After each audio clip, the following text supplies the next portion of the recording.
तेव्हा मला फुटबॉल खेळायचं होतं. ओके. मी 6वी-7वी पासून फुटबॉल खेळायला सुरुवात केली. त्यानंतर मी नॅशनल राहिलेलो आहे. महाराष्ट्र टीममधून खेळलेलो आहे 12वीला. दोन्ही वर्षी 10वी आणि 12वीच्या वर्षी मला ते 3-3% जे मिळतात प्लेयर्सना ते मिळालेले आहे. प्लेयर्स.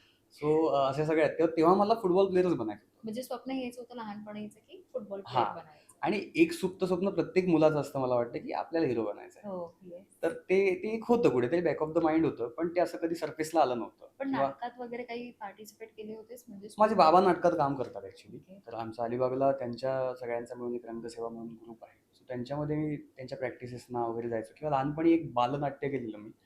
तेवढंच नाटकाशी संबंध. पण कधी ह्याच्यामध्ये मी करियर करीन किंवा हे आपल्याला पुढे इतका करायचं असा आहे, हे मोठा आपल्याला अभिनेता भयंकर होशील. आवडतंय असं असं वगैरे काही नव्हतं. तर आणि बालनाट्यात आपण काय काम करतो हे काय आपण म्हणजे अॅनलाईज करूच शकत नाही. Right, right. मी खूप ॲक्सिडेंटली या फील्डमध्ये आलो. त्याच्यानंतर ज्यावेळी मी एस-पी कॉलेजमध्ये होतो पुण्यात शिकायला. ओके. आणि तिथे मी फुटबॉल खेळायला मिळेल या हिशोबानेच गेलो होतो.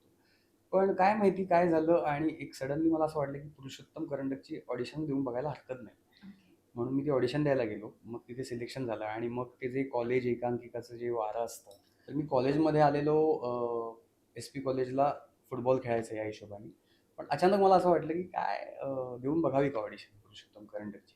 तर मी ऑडिशन दिली आणि मग ते स्पर्धांचं सगळं वारं होतं ते विणलं आणि मग त्याची एक नशाच वेगळी वाटायला लागली.